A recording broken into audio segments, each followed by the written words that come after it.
Brethren and friends of the Rubicon Masonic Society, it is a pleasure and honor to be with you yet again. Happy New Year. 2025 is upon us. In fact, it's almost February, so um, hopefully your year is off to a good start. For those of you that battled some winter weather, some snow and some ice, hopefully everything is okay there. Looking forward to some warm weather.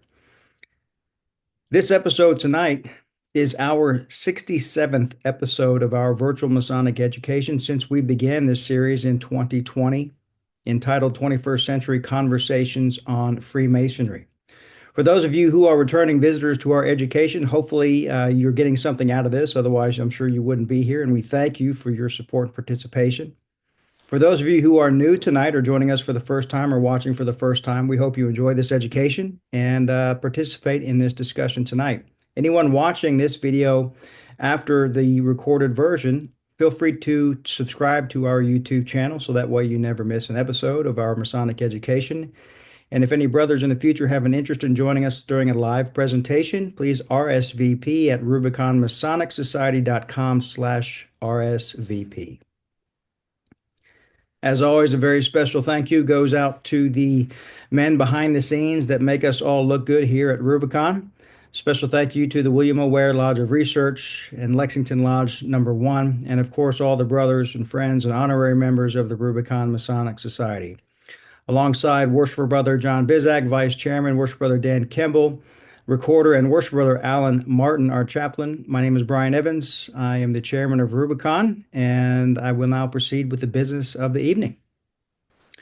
Worshipful Brother Alan Martin, will you please deliver the opening devotion tonight, sir? Brothers, Grand Architect of the Universe, we ask for your blessing this evening as we gather to continue our educational series and our exploration of Freemasonry. Bless our conversations that we may be productive in our undertaking as we work for your great purposes through Masonry. In your holy name we pray. Amen. So mote it be. Thank you, brother. Brothers, I'll go through some quick protocol and we'll jump right into the education as usual. Our virtual Masonic education aims to help us to become better men, always devoted to our family, our faith, our friends, our country, our neighbors. But we all come together tonight to learn, to subdue our passions, and discipline our minds, and to strive to improve ourselves through the tools of Freemasonry. As always, any opinions expressed during this series or any of the series thereafter will be that of the presenter or participant. They do not necessarily reflect the views of any lodge or Grand Lodge or the Rubicon Masonic Society. By participating with us, you do consent to our disclaimer, which can be found at rubiconmasonicsociety.com/disclaimer. As you all know, these are not tiled meetings. Masons and non-Masons are more than welcome to attend and participate. So please be mindful anything discussed this evening should be suitable for Masons of all degrees as well as non-Masons. Be gentlemanly manners at all times. Please no alcohol, no smoking, food, or foul language, no discussion of politics or religion. In an effort to best ensure that our meetings are as enjoyable as possible for everyone here with us this evening, we do recommend attire is coat and tie. Please type your name and any Masonic title or location under your video to identify yourself to others. If you're not a Mason, please simply type guest after your name. Please enable your video camera so we can see you. Please remove background noise. Please turn off all other computer programs to eliminate outside distractions. And as always, please be patient if any technical difficulties shall occur. Brothers and friends, tonight we have a very special presentation from Right Worshipful Brother Dan Hrinko, who is going to be speaking about From Man to Mason. And for a more formal introduction, Worshipful Brother John Bizak, will you please do those honors? Thank you, brother. Right Worshipful Brother Daniel D. Hrinko served as Charter Master for Arts and Science Lodges, 792 in Hilliard, Ohio. He served as the Grand Lodge of Ohio as Grand Lodge Committee Man and as District Deputy Grand Master for Ohio's Masonic District 9. Dan is a practicing psychologist. In addition to his passion to Freemasonry, he's quite accomplished woodworker, and he is an honorary member of the Rubicon Masonic Society. He'll be speaking with us tonight about his latest, most interesting book, From Man to Mason, available from McCoy Masonic Publishing. Brother Dan, the floor is yours, sir. Thank you, Brother Bizak. On one hand, we were told we're here to discuss my book, but from my point of view, I'd like to discuss a far more fundamental problem that we face or challenge that we face in lodges. We are actually here to discuss the process of making Masons. So I first of all want to thank the Rubicon Masonic Society for inviting me to offer my thoughts on this very important subject, and I'm honored to be given this opportunity. As it is said, I've been familiar with your organization for the past 10 years, and in many ways I feel like I'm preaching to the choir about what constitutes good Masonic practices. But I think if you bear with me, you'll find that our discussion tonight will ultimately lead to you to concluding that this is a good use of time.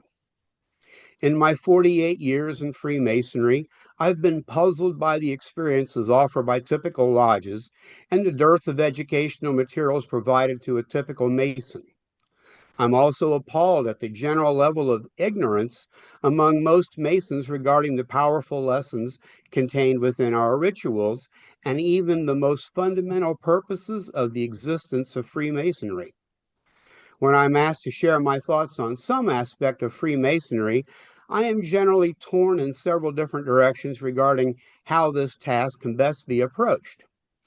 There are many ways of presenting information on a program such as this. The person making the presentation can create a deck of slides for PowerPoint and dive right into the volumes of factual information. However, this frequently results in boring the audience to death and overwhelming them with data without any real understanding of the fundamental concepts that makes this data so important and ultimately useful.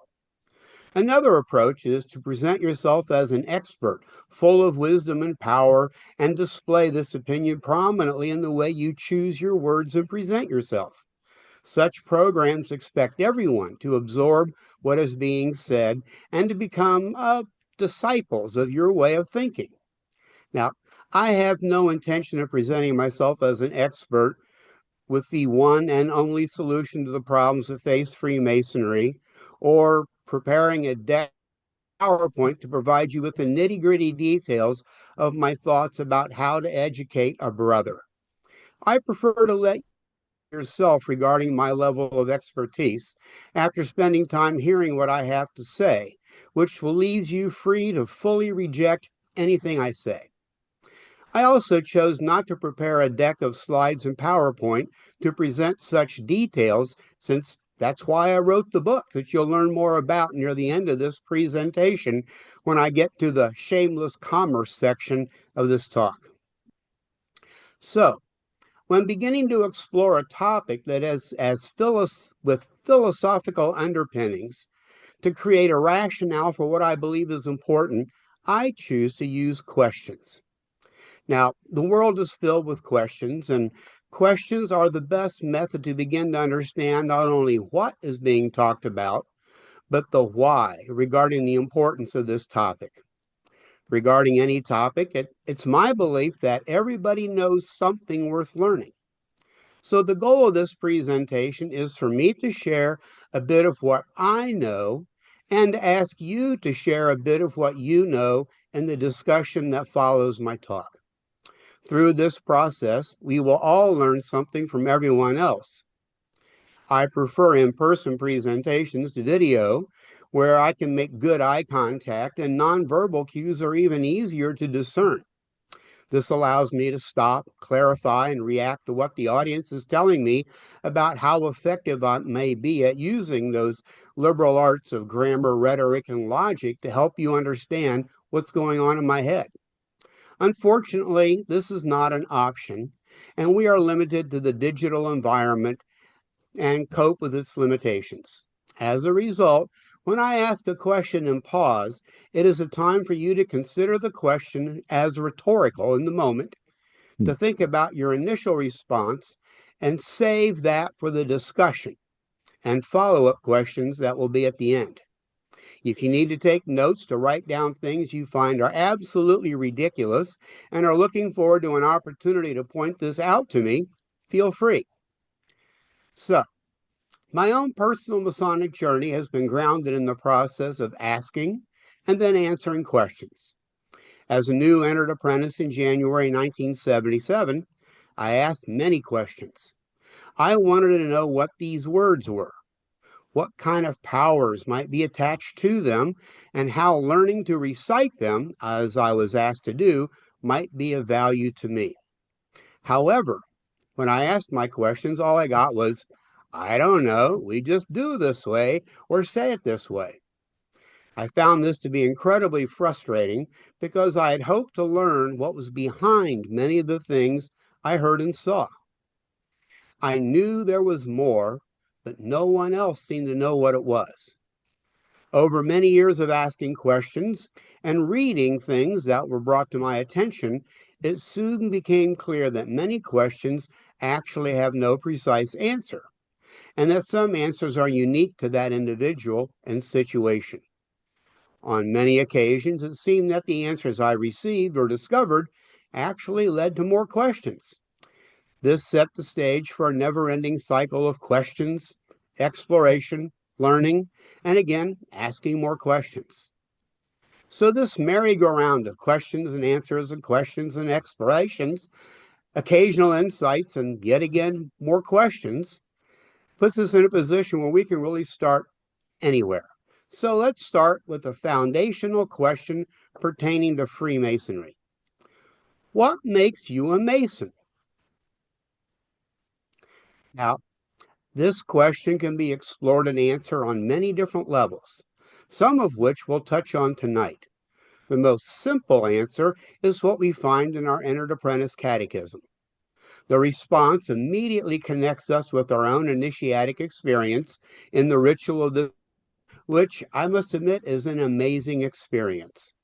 This experience is designed to be powerful, moving, and memorable. I'll never forget the music that was played when I circumambulated the room, or the grizzled face of Arthur Sheets, who presented me with my apron. I must admit, that night has been one of the most memorable hours in my lifetime, unlike anything that preceded it or has followed. So, once we've given the simple question contained in most Masonic catechisms, the next question that arises from this line of thinking is, how much did you change that evening? As we progressed through the ritual, we made promises. We were introduced to many powerful lessons and symbols and was able to connect with several of them. However, I found that I was quickly overwhelmed by the sheer volume of information presented to me and the cryptic nature of much of this information.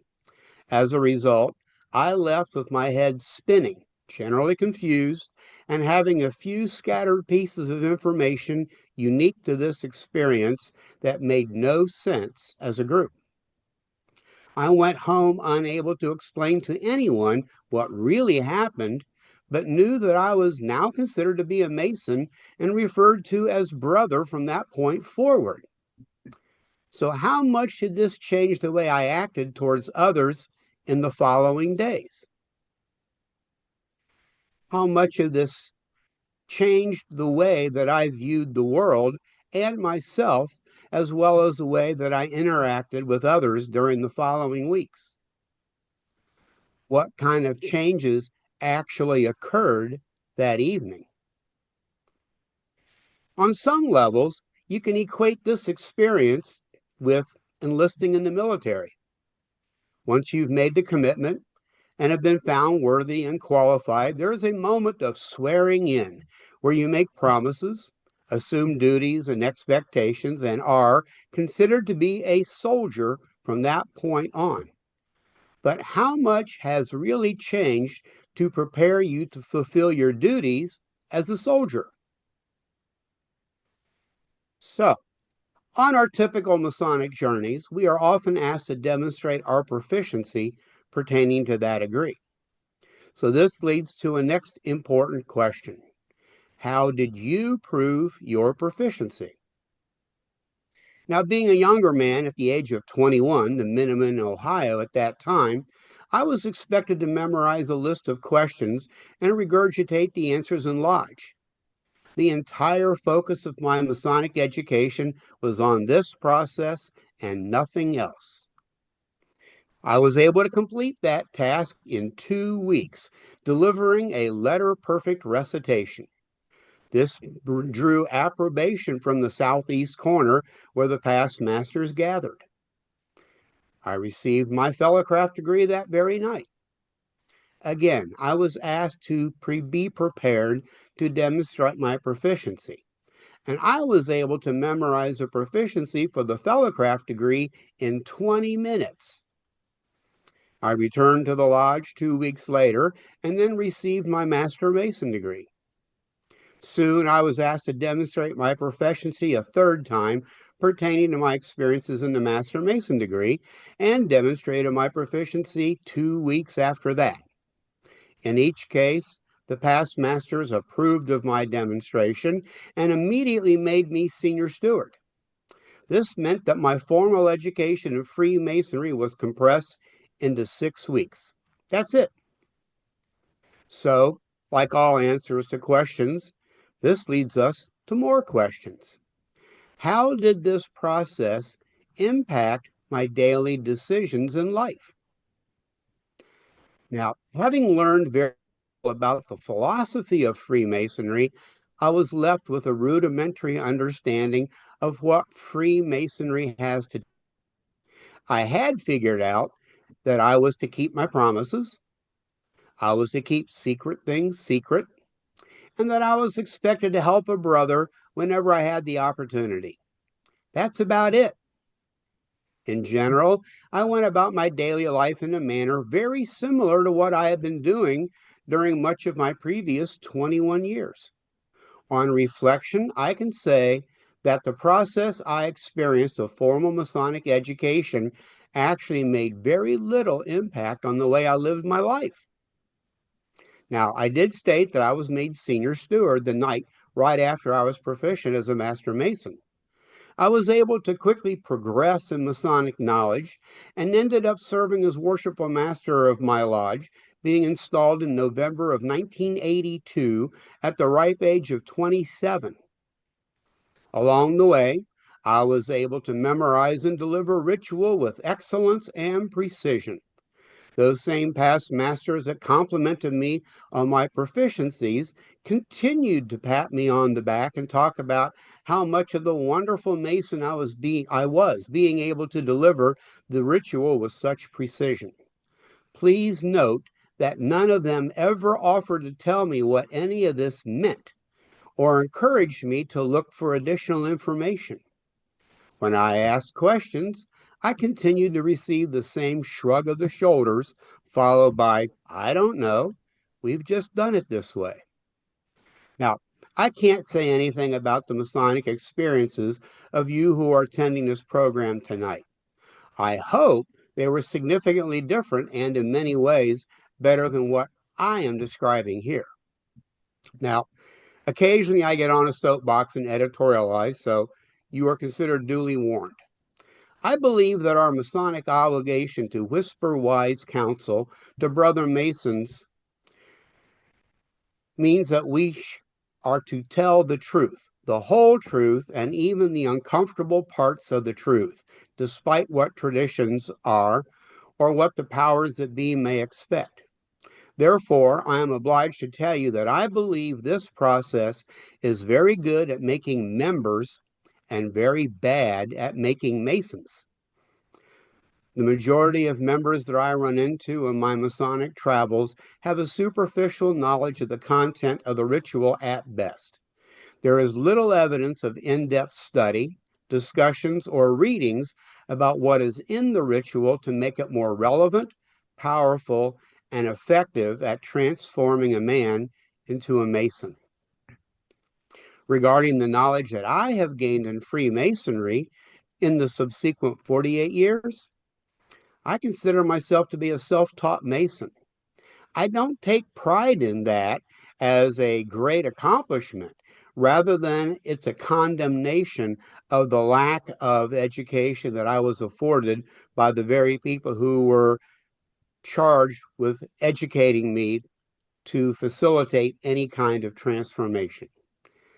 I don't know about you, but I don't want a self-taught heart surgeon operating on me, and I would rather not have to rely on a self-taught Mason in times of distress. As I said, my lodge did nothing to promote my learning, understanding, or the application of Freemasonry. I was forced to dive into the abyss of what constitutes Masonic knowledge without map, guide, or any sense of direction. Now, early in my Masonic career, I was fortunate to connect with Brother Nelson King, who introduced me to the Philalethes Society, and my path was immediately redirected. My membership soon followed, and I was afforded access to publications, including scholarly work in their journal. More importantly, there was a very active listserv at that time where some of the greatest Masonic minds from around the world regularly engaged in discussions and shared information about Freemasonry. Through them, I was able to learn where to look, what to look for, and to pick the brains of some of the great Masonic minds of the day. So, this leads us to the next question. How do you transform a man into a Mason? It's my belief that to truly become transformed from a man into a Mason, several steps must be accomplished. First, you must learn about what is contained in Freemasonry, the philosophy, as it is presented in the essential elements of our rituals and lectures. Second, you must understand these elements, seeing how they are interconnected and create implications for decisions that we make in our daily lives. And lastly, we must apply what we have learned and now understand as we make our way through life. Learn, understand, and apply. These three steps are essential to making any piece of information useful. If you know how something works and understand the interrelationship of the parts, yet never use that knowledge to effect changes or repairs, nothing has been accomplished. Masonically, if you teach someone the words of the ritual and stop there, nothing will have been accomplished. If you teach someone the words of the ritual and some of the meanings behind them as well as the lessons that are included, you are making progress, but it is of little value unless they make use of this and apply it in their daily lives to truly effect change essential for transformation. Memorizing a list of questions and answers and regurgitating the answers is not sufficient to accomplish all three elements. Completing this process of learning, understanding, and applying is a time-consuming process that requires effort and tenacity to seek out the information available, develop an understanding of that information, and seek opportunities for applying what you understand. We all recognize that personal growth, guided by the framework of Freemasonry, is ultimately a personal journey. Many are left to wander aimlessly without direction, support, or assistance in the hope that they will figure it out on their own. However, like all journeys, good guidance and support can assist you with learning the information, developing your understanding of the material, devising a path that is likely to be beneficial, and staying on track as progress is made on that journey. There is no doubt that it is an individual journey that no one can walk for you. However, when someone is walking with you, it is easier to find the necessary resources to persevere, as we are all taught that time, patience, and perseverance will accomplish all things. So, this leads us to the next question. Who is responsible for making Masons? If we review our founding documents, including the charters for most lodges, it states that we are to do several things in those charters, which include caring for each other, caring for our widows and orphans, and making Masons. Therefore, it is specifically the duty of the lodge to make Masons. This duty is further reinforced in the opening words of the entered apprentice degree, where it states in some jurisdictions that we come to learn. And it is later stated that we are there to improve ourselves in Freemasonry. Because the primary of the job of the lodge is to make Masons, every Masonic activity and experience should include foundational elements necessary to facilitate this process. The primary job of a lodge is not to pay the bills, maintain a building, raise money for charity, or serve the whim and will of the Grand Lodge.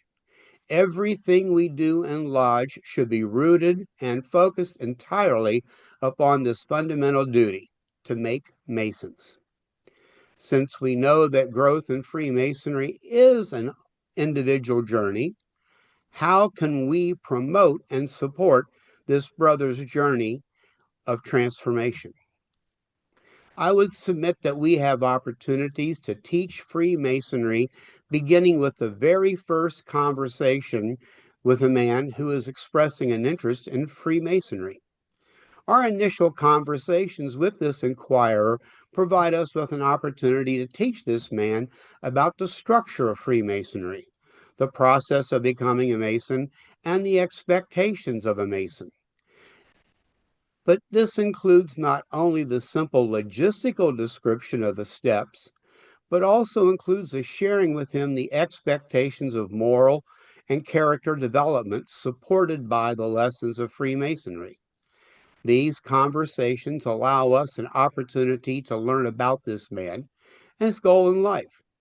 It should allow us to clarify his expectations of what he may experience as he follows this path.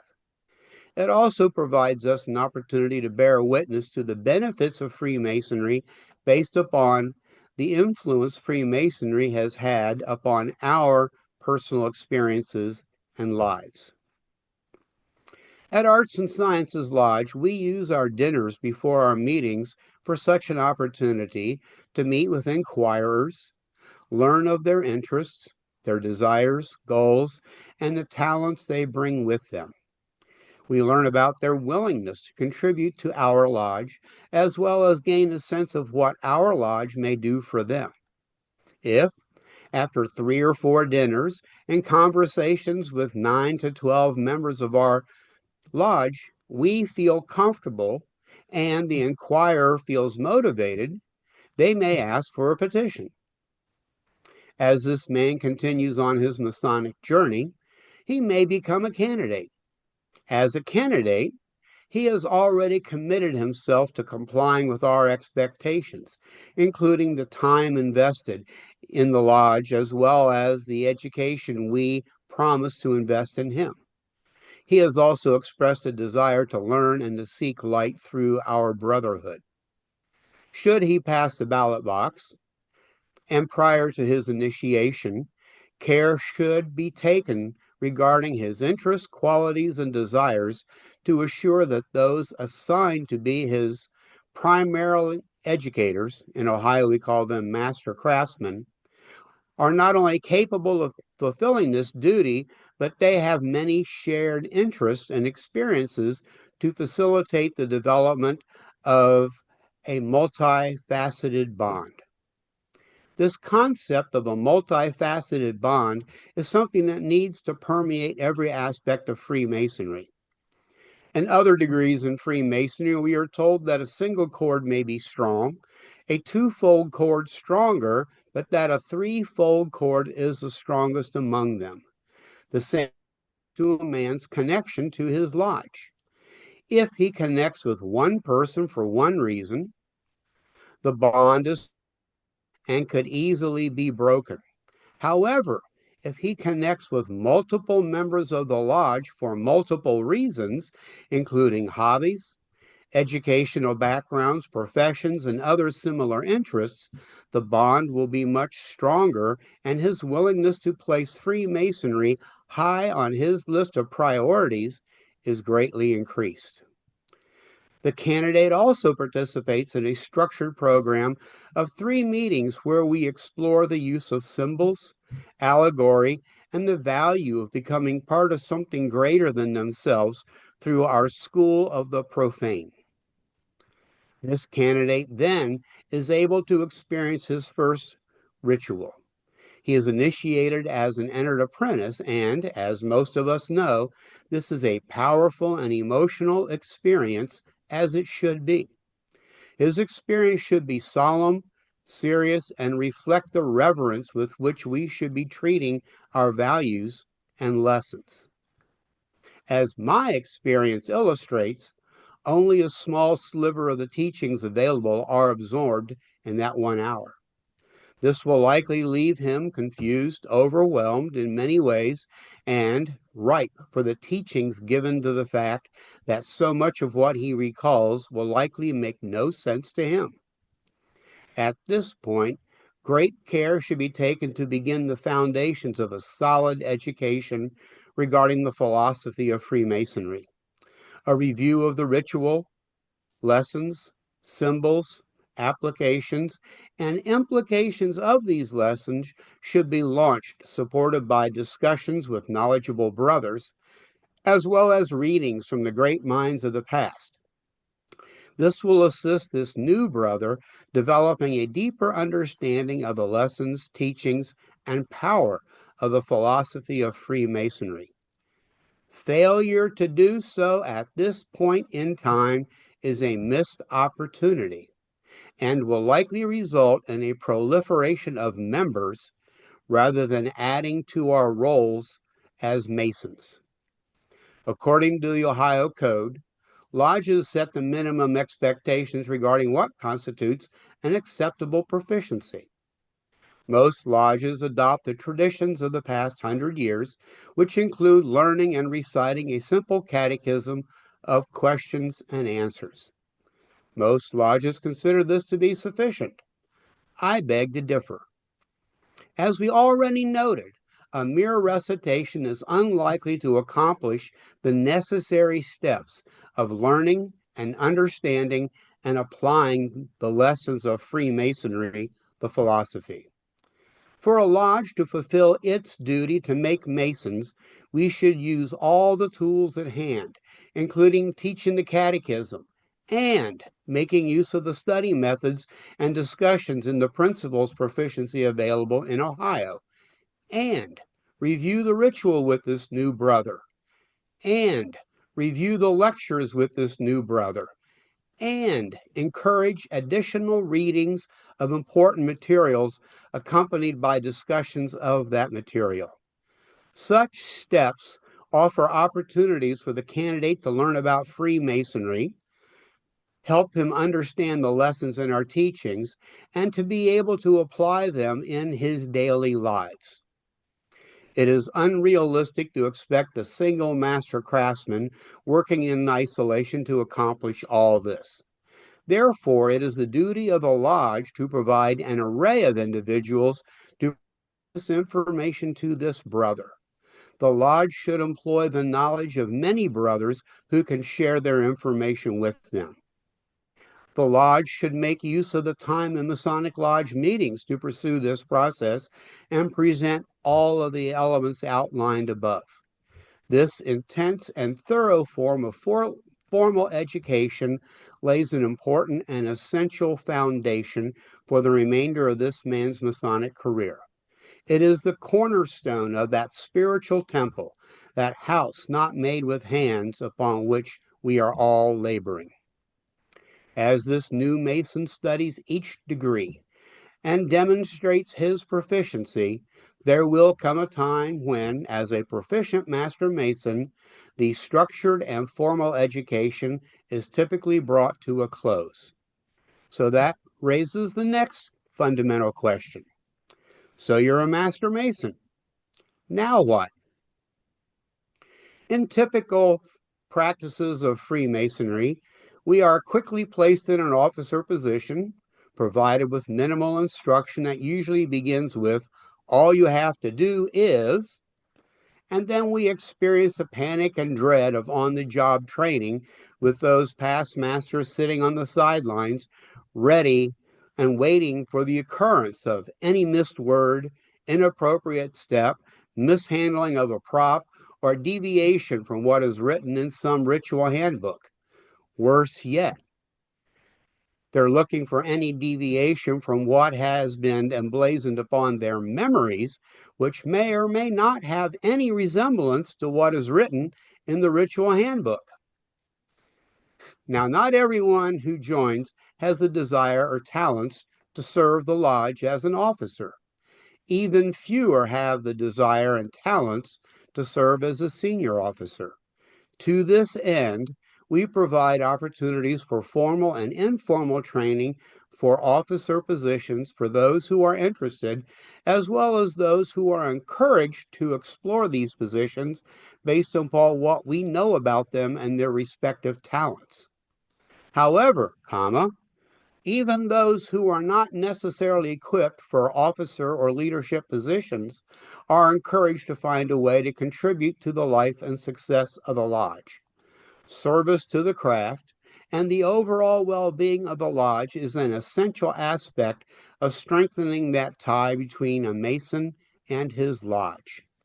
Without the explicit expectation of service to the lodge in some form, we end up with members who are spectators rather than brothers who are Masons. Any student of the human condition will recognize that personal growth is not a state to be obtained. It is a continuous journey with no end in sight. It is a journey that thrives from interactive experiences in numerous forms, including formal instruction, informal discussions, shared goals, and collaborative work projects. All of these experiences serve to teach and illustrate the lessons of Freemasonry and their value.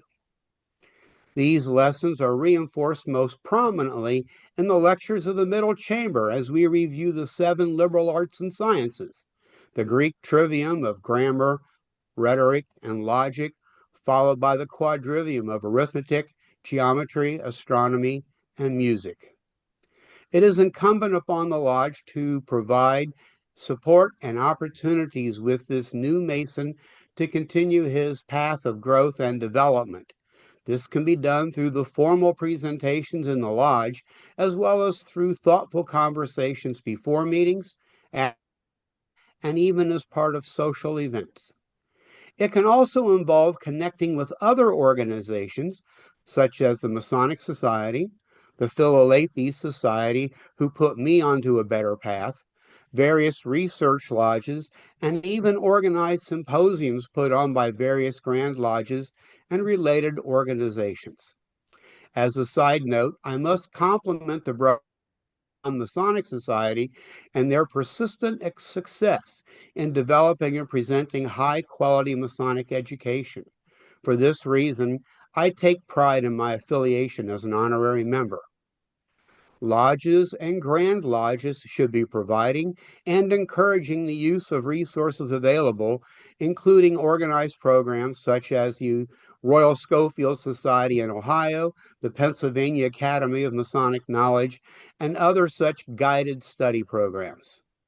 Other resources include publications by classic authors such as Carl Claudy, Alan Roberts, Joseph Fort Newen, and W.L. Wilmshurst.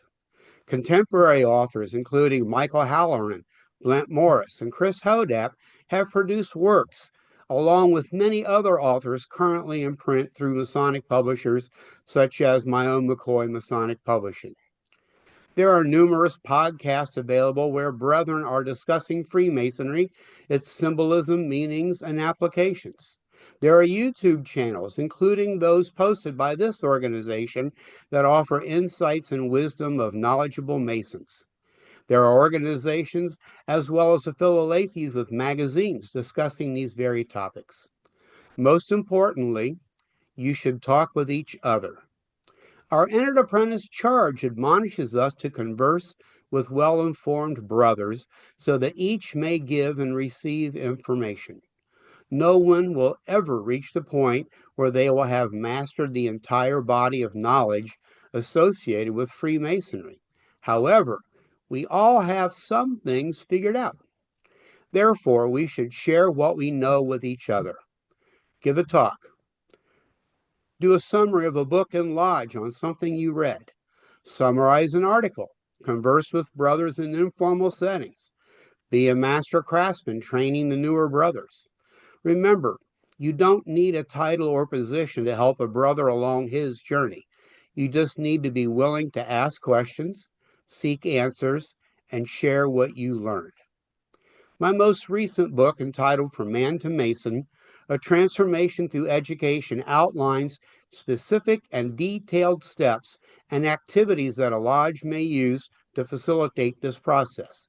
Specific examples are offered regarding each step, from the first inquiry about what Freemasonry is, and continue through his formal training during his initiating, passing, and raising. It emphasizes the importance of proper training for officer positions so they can serve the lodge with distinction and pride, as well as talking about ongoing education for the brothers of the lodge, both formal and informal.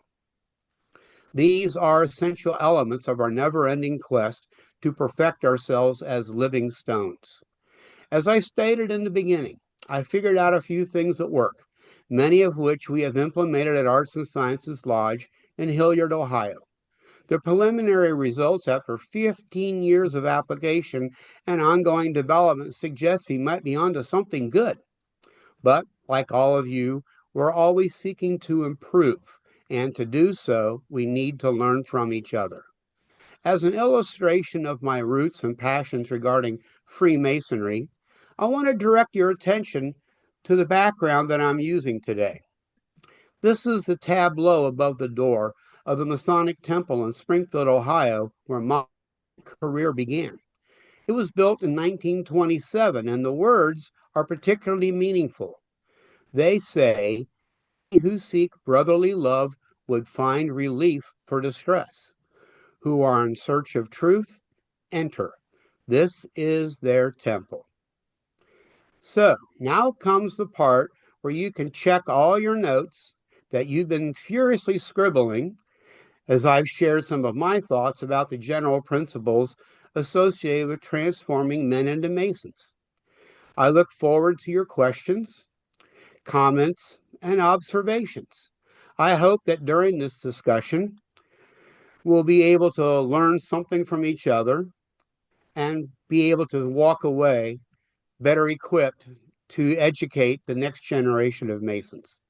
So at this point in time, I am more than interested in taking part in questions, discussions, and anything you have to say about what I've said. Great. Brother Dan, thank you very much for your presentation. Don't have the book, but certainly look forward to getting it and reading it, as I'm sure many other people here do. If you have a link to it, if you wouldn't mind to put it in the chat box, that would be very helpful, I'm sure, for anyone that would like to check that out.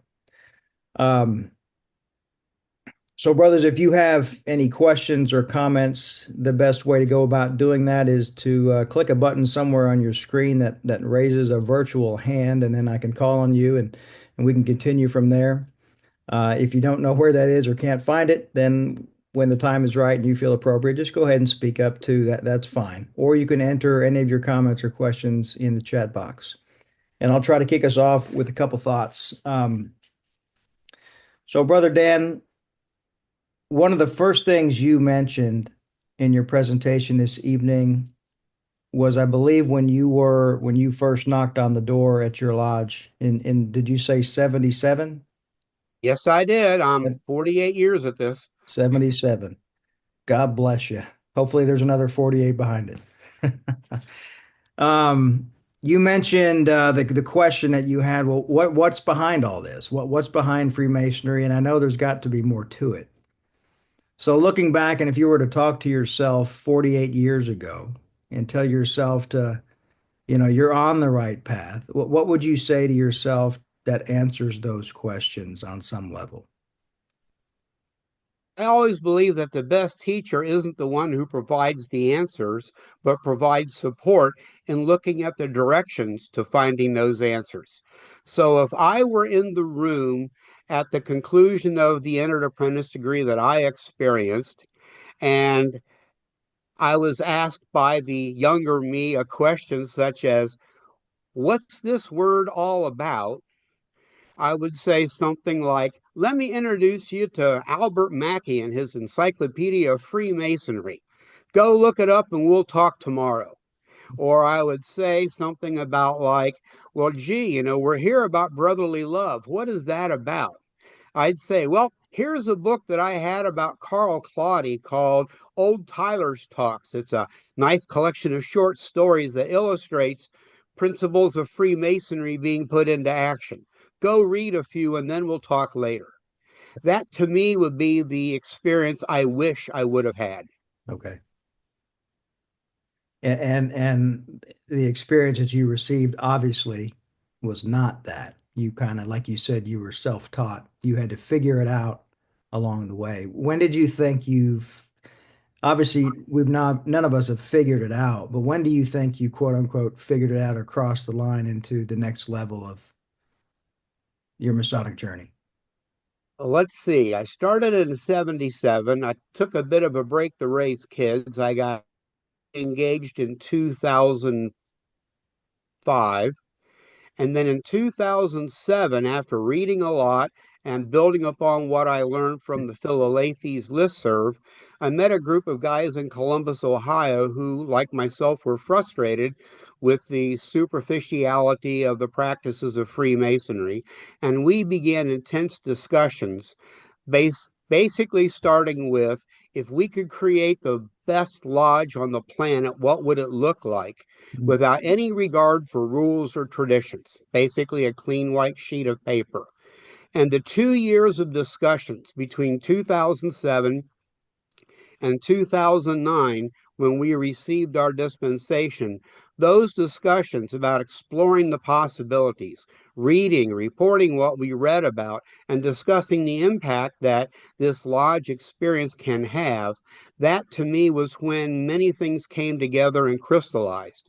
And that happened to be the group of guys that were the founding fathers of Arts and Sciences Lodge, where we strive to give new brothers the kind of experience we wish we would have had. Now, I know there's one guy in this discussion tonight, Brother Osvat, who was part of those discussions periodically. There's also another brother in this room, Brother Brandon Daniel, who is a relatively new member who benefited from the kinds of experiences we have tried to establish during our years. So I'd be interested in hearing some of their thoughts as well. Well, let me pose a question for you and then them both, because I think that's a great question. You said what could we do to make this the best lodge ever? So what were some of the questions or answers that you guys came up with during that time period that led to where you are now?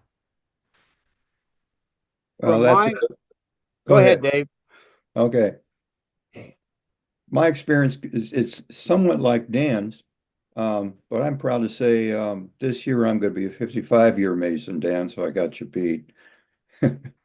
But because of that, a little bit of lack of training, I didn't participate for many years. It wasn't until actually I retired and got involved with the lodge in Columbus, Ohio.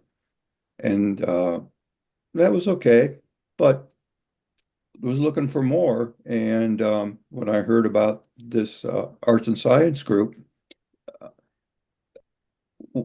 what it really brought home to was the things that Dan mentioned, that it's the lodge's responsibility for education. And you just don't see that in a lot of lodges. And to try to turn lodges around to do those kinds of things, those often very hard. It was actually easier to start a lodge the way we think it should have been done. Sure. And I think that was the greatest thing about what we did. We knew what we want, or we kind of knew what we wanted, and we built it from there. Sure. And to this day, they've kept that foundation, and it's really a great thing for them. Actually, I think that's good. Good to see you, Dan. I think that's good advice, actually, for anybody that might feel stuck in the lodge. But there's other brothers that are like-minded in thought, and you can always start another lodge, right? So that's you have other options. So that's a good recommendation. So your question included me as well. And I think what I gained and what I think is some of the most powerful elements of the way we built Arts and Sciences Lodge was that it all revolves around the totality of a faceted Masonic experience. We are men who have grown to care about each other on all levels in multiple ways. As a result, we look forward to meetings and spending time together.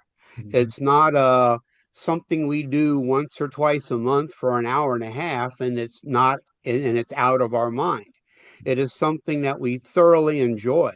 I recently moved, and I am now an hour and a half away from Arts and Sciences Lodge. And on those occasions when I have to miss a meeting, I miss it terribly. So I'm driving an hour and a half each way to attend this lodge because of how rewarding it is. And I think seeing the principles of having the best possible Masonic experience, which is rooted in that ongoing education, that ongoing questioning and probing of what it means to be a Mason and the application of these principles in our daily lives. That continual process is what really drives this whole lodge. Brother Daniel can probably add something from his perspective as a 2-year member of this lodge. Yeah, about that.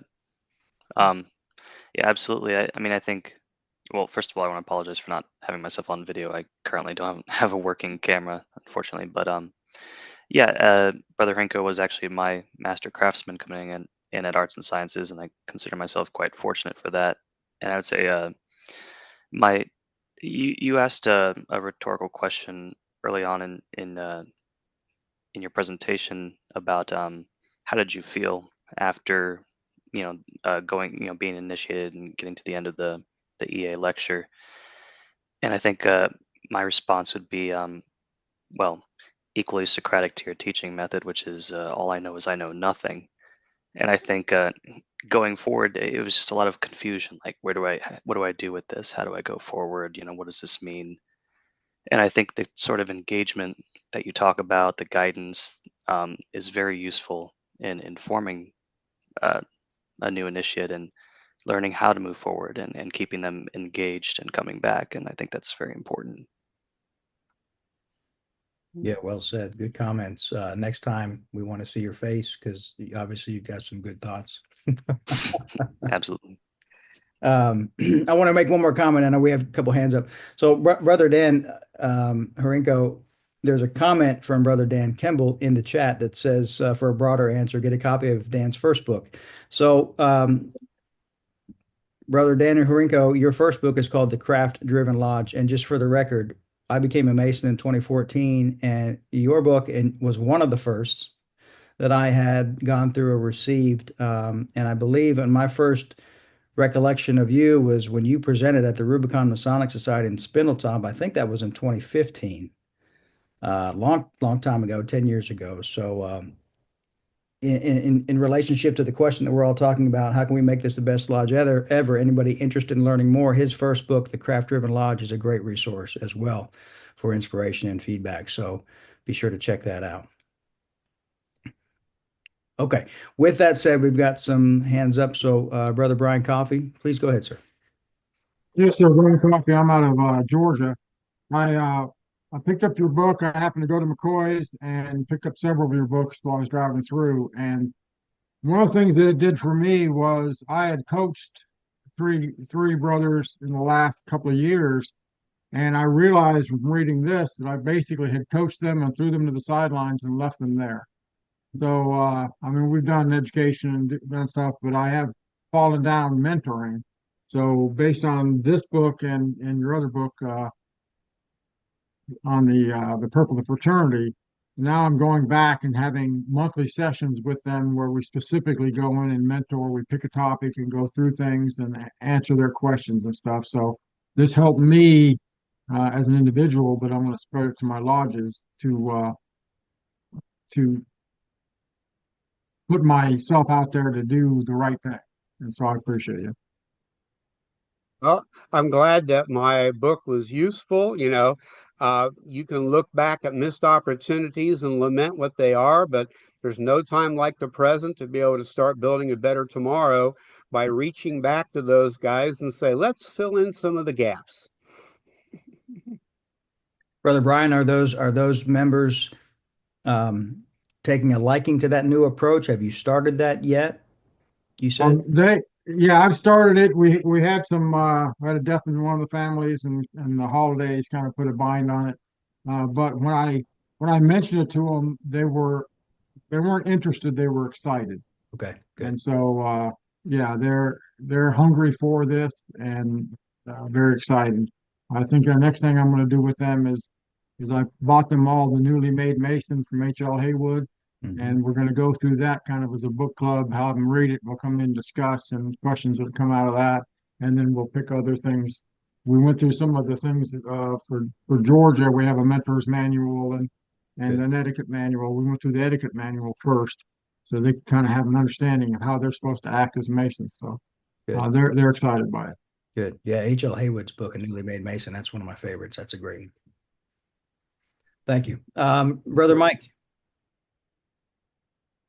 Thank you, Crucible Brother Evans. Brother Hrinko, knowing a lot about new arts and sciences and the process and reading the book, you used the term surface, I think it was surface elements. A lot of men join for the surface elements, meaning for the camaraderie, the fundraisers, the charity portion of it. I know arts and sciences spend a lot of time developing this process, the educational process.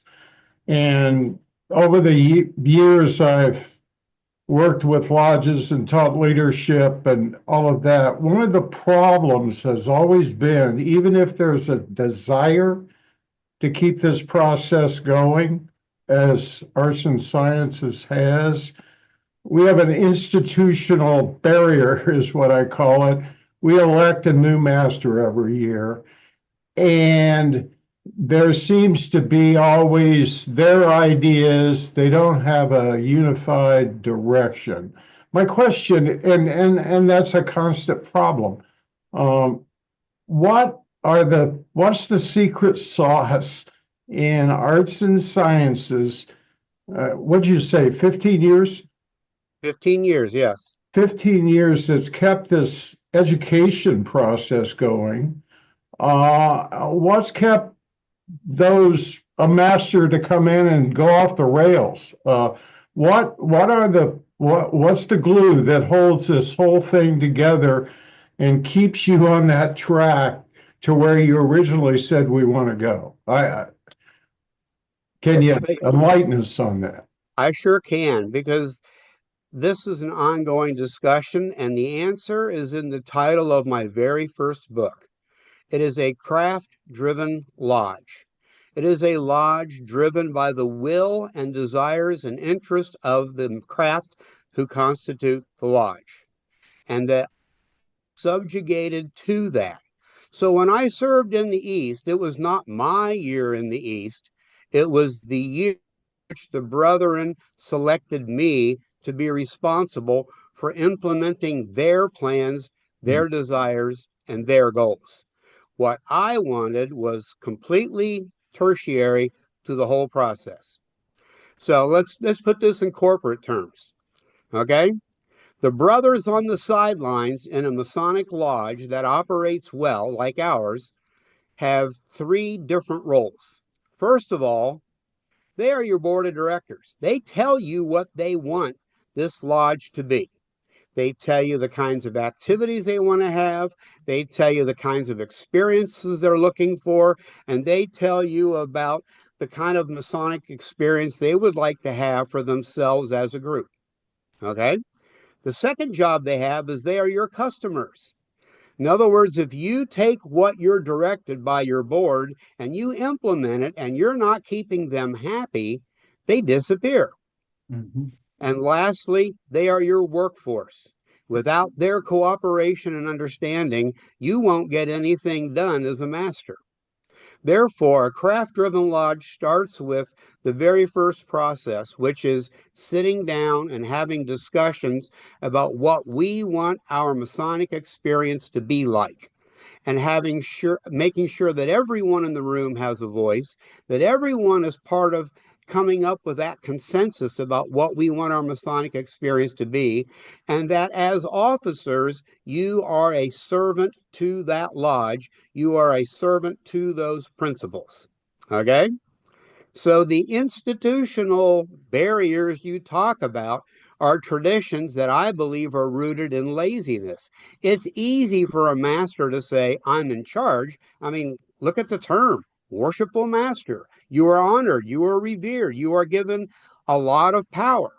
But how you use that power is critical as to whether or not you are going to embrace the innovations and ideas of your members, or if you're going to beat it out of them by imposing your will. Okay. These traditions and lodges have been going for a long time. Let me tell a quick story, which I'm known to do. When we were forming Arts and Sciences Lodge, we had guys from about 7 different lodges, and we were talking about different ways of doing the work. And of course, in Ohio, as there's a parade around the room, there comes a point in time where you have to turn corners. Now, in Ohio, the parade is a deacon and a candidate and 2 stewards. Okay? So then the question came down to, how do you turn the corner? Now, some rituals are very specific in other jurisdictions. In Ohio, it doesn't. Okay? So the discussion started. One guy says, hey, in my lodge, we do it this way. And another guy said, hey, in my lodge, we do it that way. And a third guy says, in my lodge, we do it a different way. So immediately they defaulted to that institutional problem you referred to, and they said, worshipful, tell us what to do. Okay? Now, to me, this was probably the most important decisions I made as a charter master, to implement the culture of Arts and Sciences Lodge as being one driven by the will of the craft. If I would have stepped up and said, we're going to do version 1, what was I doing? I was imposing my decision-making ability on them.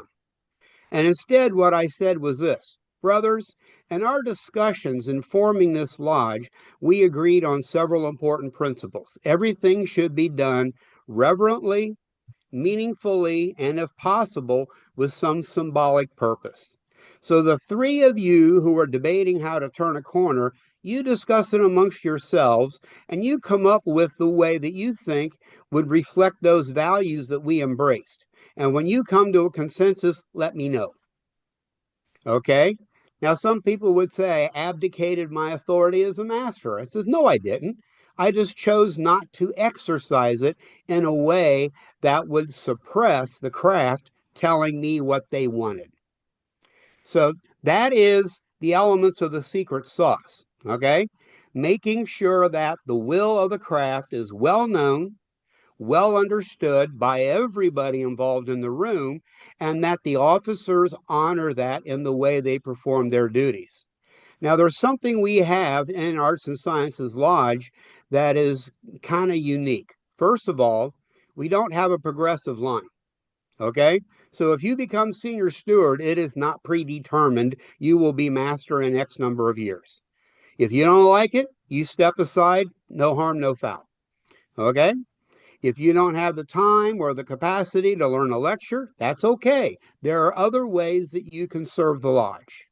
However, if you get to the point of saying, I want to be a warden, then what you're telling the brethren is, I'm willing to invest the time and effort to become master of this lodge. And I've already demonstrated my ability at ritual, administration, and project leadership in other ways as the years have gone on so far. That is when we start a program called Guild of the Wardens. And that is where the current master, senior warden, junior warden, and any actual past master of Arts and Sciences Lodge meet on a quarterly basis to talk about big picture issues, to make sure that the concepts of a craft-driven lodge are thoroughly understood and implemented in the way those men exercise their duties. so that it doesn't fall back to quick and easy, make a decision, announce it, and move on. Such lodges require more effort than a typical lodge. Just like building a sandcastle on the beach is constant maintenance, constant improvement, constant attention, and a lot of work. But the results are worth it if you're willing to invest the time. We make sure that any new brother in our lodge is aware of what's expected, not only of him as a brother, but of the officers, so that if they choose to become an officer, they know what's expected before they sign on the dotted line. But they are also trained in all of those things before they're actually installed into any position. So Is that your educational process then is truly part of that culture as well then. Have you ever had anyone say, when you explain to a prospect, hey, this is how you're going to become a Mason, they say, you know what, that sounds too difficult, I don't want to do it. Have you had Sure. that happen? Oh, yeah. So they come to the first dinner and we make it clear this is what we expect. This is the kind of lodge we are, you know. And if they don't come back for dinner number 2, they've self-selected. Thank you. Yeah, I'd like to comment on that too. Worst brother Mike, I think that that's a good thing, right? Because we're going to invest Sure. a lot of time and energy and support into these men. And if they're not of the mindset that they need to be in the beginning, then they're going to drop out somewhere along the lines or at the end. So at our lodge at Lexington 1, we have a very detailed introduction and initiation process. And in fact, when I was one of the brothers that interviewed and invited them to lodge and so forth, I would say to them, I say, listen, this is not for everyone, and it may not be for you, and that's okay. We expect hard work and commitment. We have high expectations. We're looking for men that have an interest in being future leaders of our lodge, that show up on time. Well, we lay the groundwork. And if you don't do that ahead of time, then yeah, you're going to have problems down the road. So it's best to just, pull the blanket and let's do this and just be honest up front. In fact, you'll probably find that the men that are interested, it motivates them more because of how serious we take it, because that's what they want. So I would say if they're not interested, or if you have any gut feeling, tell them that they need to prove themselves, or otherwise we're not a good fit. And I think that that can be done professionally, Thank you. politely. If I can add something real quick, Sure, please. Brother Mike, as he was just talking to, is all the lodges I belong to, Arts and Science probably has the best guarded West Gate. When somebody comes to the meals, several weeks they come to meals, you get to know them, you get to talk about our lodge, you could talk about the philosophy of the lodge. And like Dan says, there's people who say, no, that's not quite what I want. We would direct them to another lodge. Mhm. So guarding that West Gate is really important, and bringing them into is, here's how we do things. I'd like for you to imagine where Arts and Science meets in an older lodge and the chairs aren't nailed down. We would go to refreshment, take them chairs and go down and sit around the altar, and you'd be given a topic before we met. It'd be like, what does it mean to be a father and a Mason? And you got 20, 30 guys sitting around just talking about that. Or how long is your cable tow? What a meaningful conversation. So those are the kind of things you project to people men who come in and visit. And I think that really has helped the lodge to maintain that culture. Yeah, I think just a comment about that. I think I found when I was working in Ohio in the workshops I did, the brothers were eager to share their stories, eager to share their values, eager to talk about that. And we have, I think, been remiss in our lodges of building the culture like Dan has described, to allow that to happen. And so, by the way, Dave, good to see your face. But I think that's why the process Dan prescribes in his book is very, very important, to allow those stories to be told and men to share their feelings with other men in a safe space. And I agree with Dan, we've done ourselves a disservice just making it a mechanical meeting. 100%. Thanks for the time. 100%. Brother Tracy, before I get to you, I do want to just go back to one thing that Brother Dan said, and you were talking about the culture, and it's not, it's not your year. It's another year for the progression of the lodge, so to speak. Worship Brother Allen, as the new master of Lexington Lodge #1, we have a long-range plan that we review and recite and go through with the lodge every year. Would you just talk a little bit about what that is? Now, you do bring a theme. We usually have a theme each year, but the long-range plan of the lodge is consistent and it's set up for from the past into the future. Would you mind just talking about that a little bit? Certainly, Worshipful Brother Brian. The long range plan looks at where the lodge is and where it wants to be in 10 years or further, with a midpoint at 5. And it's reviewed within that term for updates to ensure that there is a continual plan and a direction that the lodge will go in to ensure that, and I'm going to use a term here from tonight, that the will of the craft is ensured.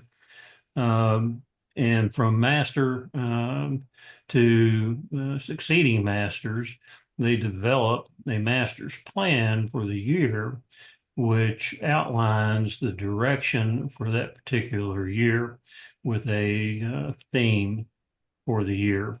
And then the master presents that plan when they come into office to the craft of the lodge to facilitate the plan and what should be accomplished for the ensuing year, as well as to let the craft see that their desires and direction for the lodge are being fulfilled.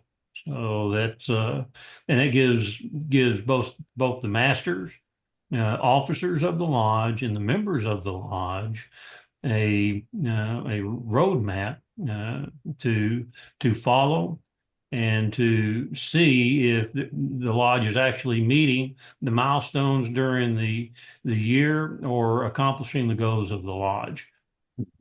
Great. Thank you. I just think that was important to mention, because each new master is not creating a new year. We're following a plan that's in place. It should make it easy for incoming masters and officers based on what has already been agreed to by the lodge. Brother Tracy, sorry to keep you waiting. Thanks for your patience. Go ahead. No problem. Thank you, Worship Brother Brian.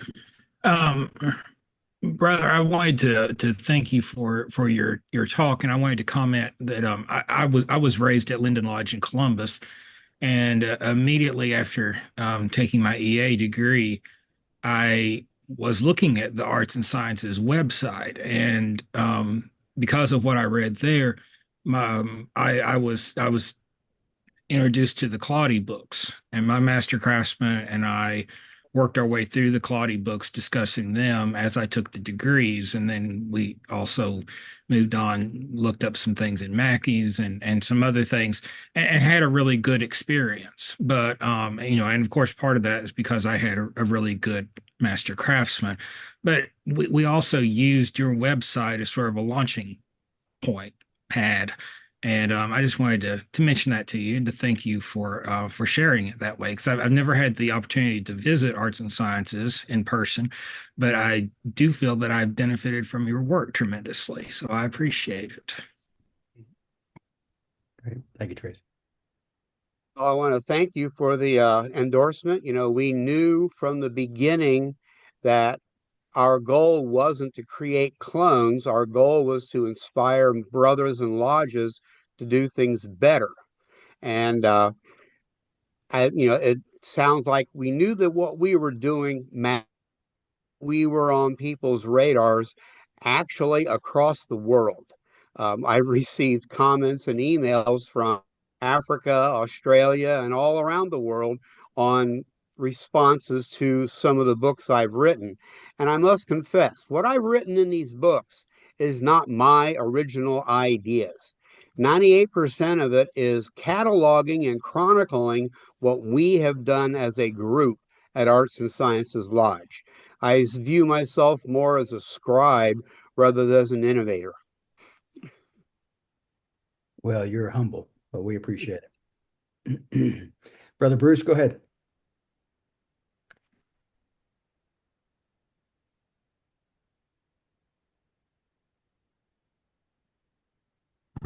Sorry about that. Had trouble getting my audio on.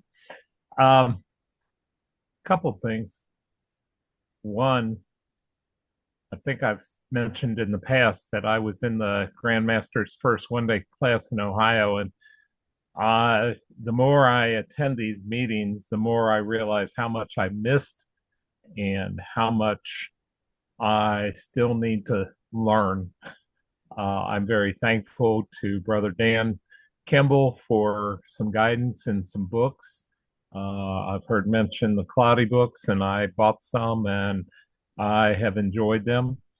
One of the things that I know we're doing here in Ohio is the Grand Lodge has set up the website that if somebody's interested, they can put in their information and then it's directed to a lodge. And unfortunately, I don't know whether that's the best thing or not, because we've got somebody that almost a year ago took their EA. And unfortunately, I've met with him in person one time, I think last fall, and he's yet to get back to us and yet to communicate really with us. And we're trying to communicate with him. So I agree. Guarding the West Gate is really something that we need to watch in every lodge. I've got a new person that I'm reaching out to as a prospect manager, I think is my title. But that's also, so listening tonight, I think I've got some questions that I will be asking that young person when I finally can meet with him. I am so grateful for the knowledge that is gathered here that I can learn from. And I wish I could say my task was easy this year. I was asked to be the LEO again for a third year, which is a nice pat on my back, I guess. But we didn't have somebody stepping up, so I asked about also serving as chaplain. I'm also on our scholarship fund as a trustee, and now I'm also the prospect person. So learning to be a person who's interested in Masonry is proving to be, yes. Yeah, It's definitely, I've had to step up my game. So, well, no, that's great. And Yep. So you mentioned the process in Ohio where someone can fill out a form online and reach out to a Masonic lodge. Those forms go to an identified district who then screens them somehow and then sends them off to a lodge. I'm the prospect manager, Union number 1 here in Marietta, Ohio. And so my typical thing is I get an email to them, I arrange a time for a telephone call, and we spend a good hour or more on the phone with questions and discussions like, what do you think you're going to get? What do you think? What are you looking for? How does all this fit into your overall life plan? Let me tell you about our lodge. Let me tell you about what's expected. Let me tell you about what's available. And if after that conversation it seems to be positive, I then meet with them in person. And it's another hour to an hour and a half of similar discussion. And what I'm again looking for is, are they the kind of person who is looking for what this lodge can offer? And are they willing to invest the time in what's needed to gain the benefits they're seeking? And then who in my lodge might be a good match for this person? I then invite them back for a second face-to-face meeting with several other brothers at American Union Lodge, several of whom might make a good connection in terms of age, interest, education, or whatever. And the discussion continues. And at the end of that discussion, then we begin to lay out, well, here is your next step. If you're interested in us, here's what you need to do. Boom, boom, boom, boom, boom. It's not as thorough as we do in arts and sciences, but it's a more typical lodge. But there's no reason not to be thorough about educating them and learning about them.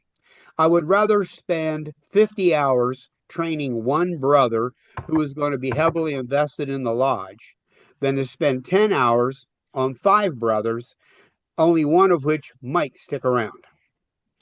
Well said. Well said. Yeah, I appreciate that, Dan. And the gentleman that I'm trying to start to work with, he was basically passed off to my lodge because they are processing so many members that want to join whatever lodge it was that was he was recommended to, that they basically said we can't handle anymore. You know, we got too many going through their system right now. So, you know, I'm appreciating it, and I hope I am going to take what you said seriously. I'm going to say let's talk on the phone before we meet. So, Absolutely, you should do that. yeah, 100%. yeah. So thank you very much for that. Yeah. All right, brothers, 1 or 2 more questions or comments. I know Worship Brother Bizak, you have a question? Yes, thank you, Dan. Dan, we appreciate you joining us tonight. Your presentation, well done and well stated. What sort of response has this book received since its release in 2024, since it tackles a lot of issues that usually aren't tackled in a lot of Masonic literature? Well, Steve McCall, when he sent me my biggest royalty check ever, basically declared it a hit, being the best-selling book he's had in several years. I know well over 500 copies were sold in the first 2 months of it being available, and that's before I ever gave any kind of talk about it. So far, I've only talked once at Nova Caesarea Lodge and on this program. So all the sales have all been based on word of mouth, general marketing. I anticipate this book having very long-reaching ripple effects because unlike my first 2 books are tied up in philosophy, principle, and strategy, this is as close to a how-to book ever written or likely will ever write. It comes down to, here are the things you can do that will make a difference. It's an a la carte menu. It's not a comprehensive system that must be embraced in its totality, but every part that you embrace is going to help your lodge do a better job at making Masons. The ruffling of feathers comes from the fact that I refer to most members as members and recognize that many members really aren't Masons in the true sense of the word philosophically. That gets me on somebody's blacklist quite a bit, but I can't help but tell that truth. Thank you, Dan. And Dan, I wouldn't worry about that. That's the truth. You need to keep the truth out there. All right, we will finish. Brother Mario, bring us around full circle. Thank you, Brother Brian. Hello, Brother Dan. The Dan Hrinko. We met 3 years ago in Rubicon Masonic Society conference. I had the pleasure to have lunch with you, and it was one of the best conversations I ever had with a senior brother Master Mason, since I had just become a Master Mason the year before, or I mean the same year. I became a Mason the year before. Well, in the sense that you have lodge, which is absolutely dedicated to what we would say academic pursuit. I do believe that that's a little biased from the rest of the lodges that we experience in all over our territories, because I mean it's not common to find a group of people just coming from, random backgrounds, getting together and finding they have the same interests. But your group actually formed towards that. And one of the points I wanted to really ask is how does your lodge support other lodges that are doesn't really have the same interests? Like several groups will have different approaches to Freemasonry and the way they do their charity and the way they do their I don't know, their rituals. And so do you have like a plan for your lodge to support other lodges? Since they're not basically with the same background or intention that your lodge Arts and Sciences has. And thank you very much. It was a great talk. Thank you. Well, as I made the comment, we formed our lodge to meet our needs. And the core reason for our gathering is to study and understand so that we can apply the lessons and principles of Freemasonry, the philosophy. That is the glue that holds us together. Now, there may be other lodges who are Masons who divide their time between Masonic pursuits and charity, or Masonic pursuits, charity, and social activities. That's fine. They may not invest as heavily in the Masonic experiences as we do, but they are still Masons. So as a result, those guys who love raising money through fried bologna sandwiches also need to recognize that while they're raising money through fried bologna sandwiches, that they are actually putting into place Masonic philosophy and goals. When I was a district deputy, there would be a lodge saying, we're going to be at the fair and we're going to be having a booth to raise money for this charity. And I'd say, that's great. I says, but do me, connect all the dots. They go, what do you mean? X lodge is raising money for charity. That's true. But the other dots that they fail to miss and should connect are, we are Masons and we believe that making good men makes men who are charitable. Because we are charitable, we are here raising money for this charity. So when you connect those dots, you're bringing the Masonic qualities into the social events, you're bringing the Masonic qualities into the charitable events, and you're celebrating being Masons, so that new brother says, I'm not only charitable, I'm a Mason. And being a Mason means I'm supposed to be charitable, and learning and reinforcing that lesson will now influence everything else he does. That's making that Mason a better Mason, just by doing the same things, but connecting the dots.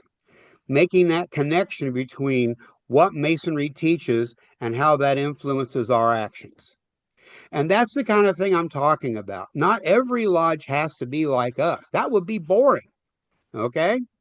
So if you go back to the craft-driven lodge and you talk about the discussions in the second step of the 4 key principles, where everybody understands the vision of your lodge may be very unique and specific to you. In fact, it will be. So no 2 lodges should be exactly alike.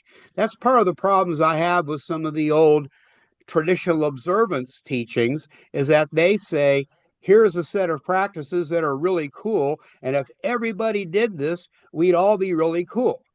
And my thinking was, but I don't want to do all of those. I like half of them. What about the half I don't like? Does that mean I'm not cool? No, it just means I'm me. Okay?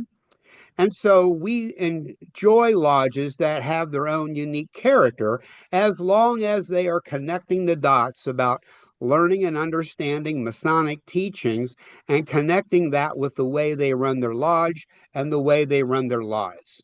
That's Freemasonry in action. Very well said. Thank you. Yeah, there's not one way to do things, Mario. There's a million ways to do the thing.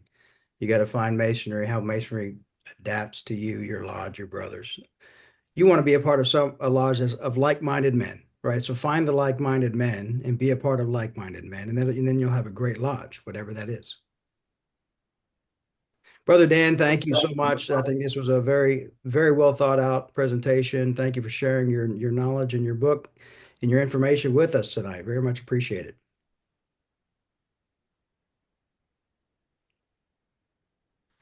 Brothers, we will move on here. Our next Masonic education is on Monday, February 24th at 7 p.m. Eastern. Worship Brother Dan Kimball, would you please tell us a little bit about our presenter for the evening?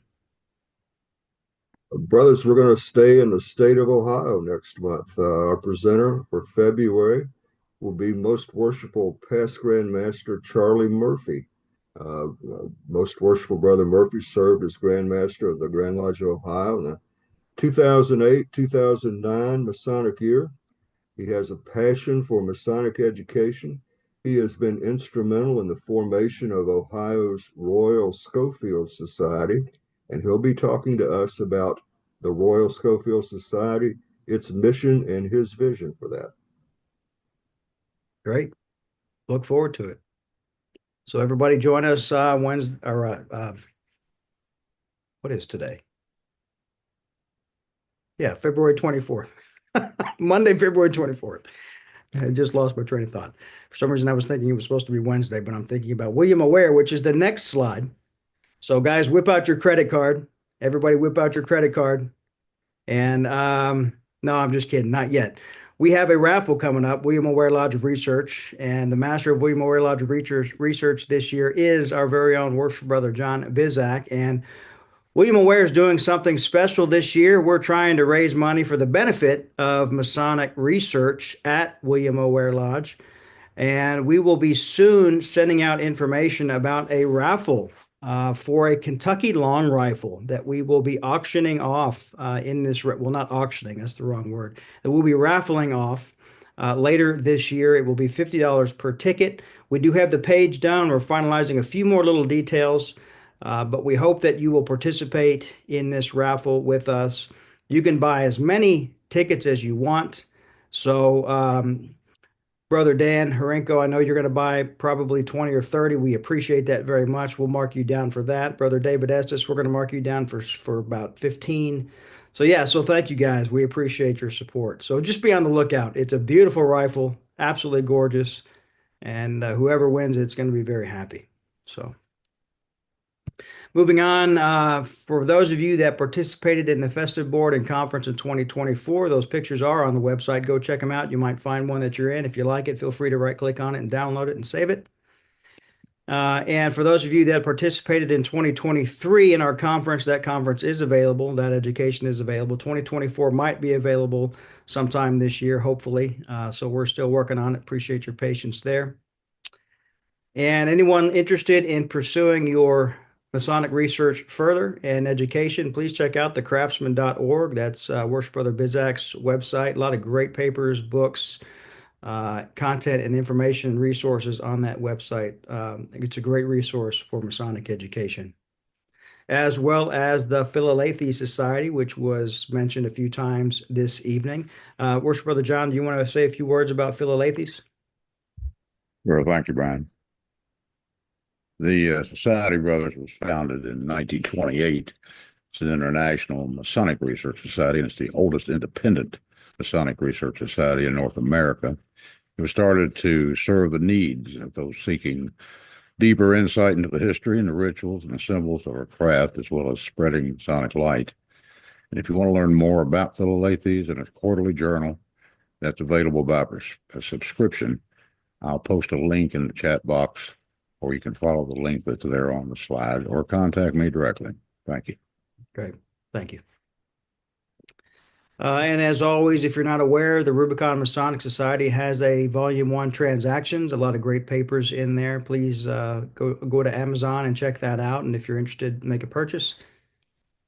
as well as the Masonic Table. If you haven't already watched that, go ahead and watch it. You can rent it or buy it on Amazon Prime. So we look forward to your feedback on those items as well. Brothers and friends, are there any other comments before we proceed to close? Hearing none, Brother Dan Hrinko, thank you again so much. Excellent presentation. It's a great evening. Appreciate it. Worship Brother Alan Martin, will you please do the honors of closing us out? Brothers, let's pray. Grand Architect of the universe, as we prepare to part company, may we keep in mind that we are still together in spirit and in purpose. We work for your great purposes through masonries. So grant us the necessary strength, wisdom, and courage to continue our efforts with enthusiasm and creativity. May your love be the guide in our thoughts and actions now and throughout our lives. Amen.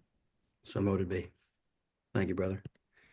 Brothers and friends, thank you so much for joining us as well this evening. If you know of any others that may be interested, they can RSVP at RubiconMasonicSociety.com/RSVP. Until next time, brothers, may we always be happy to meet, sorry to part, and happy to meet again.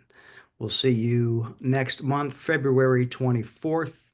And as we close out the evening, please enjoy this instrumental rendition of Hallelujah by two cellos. Have a great night.